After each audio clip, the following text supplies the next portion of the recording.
Last time I showed you how to create the final look of an animal by adding the surface anatomy.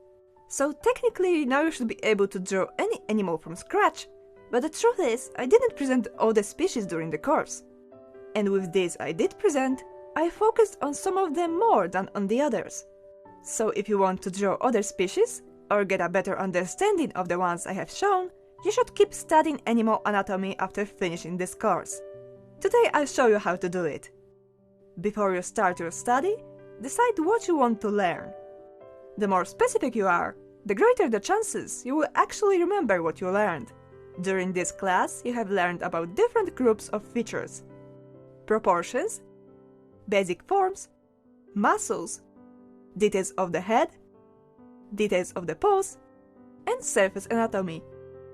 They're all good candidates for studies, but you should also limit them to a species, or at least a group of similar species.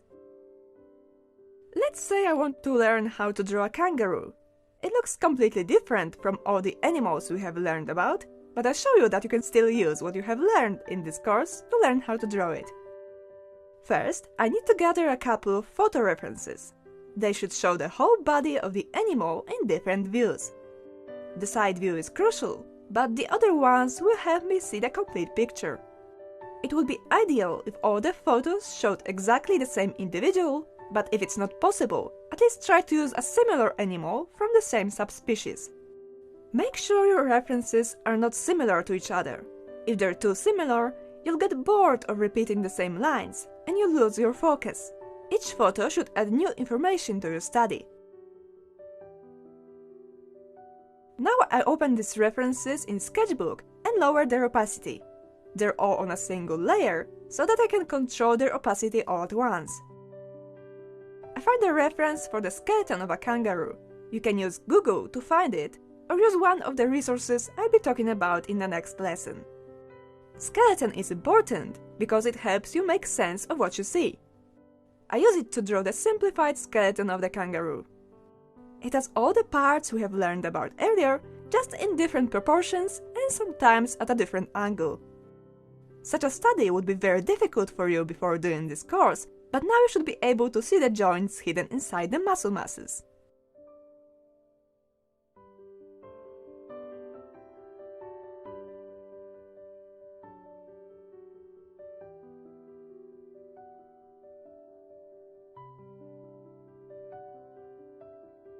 Once I have the simplified skeleton, I can learn the proportions from it. Just like before, I compare the length of various body parts to each other, and I use this information to draw a side view skeleton from scratch. Later, I will be able to use this as my own personal reference for the proportions of a kangaroo.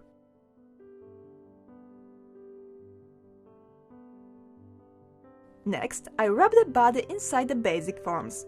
If the animal is fluffy, I may need to use a muscle diagram at this point, but in this case it's not necessary.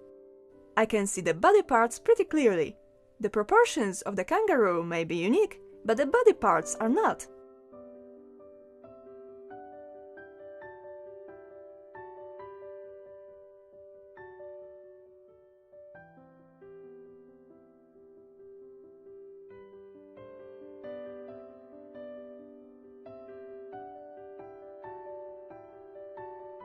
Once I have the body forms, I can add the muscles to them.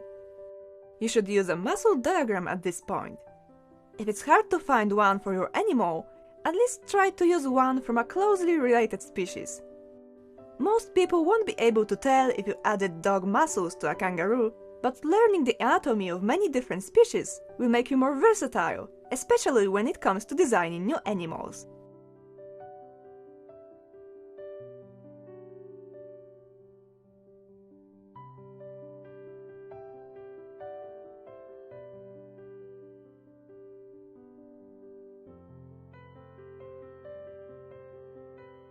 After this, I can move to studying the details: the head and the paws.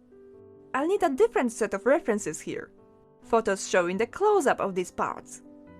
In the case of the head, it's best to prepare 3 views: the side view, the front view, and the 3/4 view. When searching for the side view, make sure you can only see one eyebrow and one nostril. If you can see even a part of the second eyebrow or the second nostril, this means it's not a true side view, and it may give you a wrong idea about the profile of the head.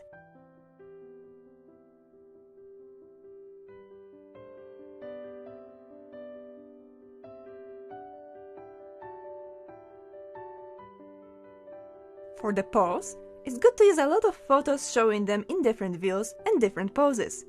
You should pay attention to the number of toes, the location and shape of the joints in them, the location and shape of the pads, and the length and curve of the claws. Don't be afraid to do a quick research before you start.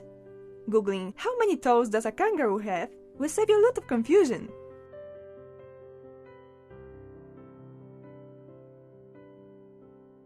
And finally, you can do a study of the surface anatomy. Even if you know how to draw fur, it's good to take a closer look at how it lies on the body of the specific species, where it produces folds and cracks, where it's longer, where it's shorter, and so on.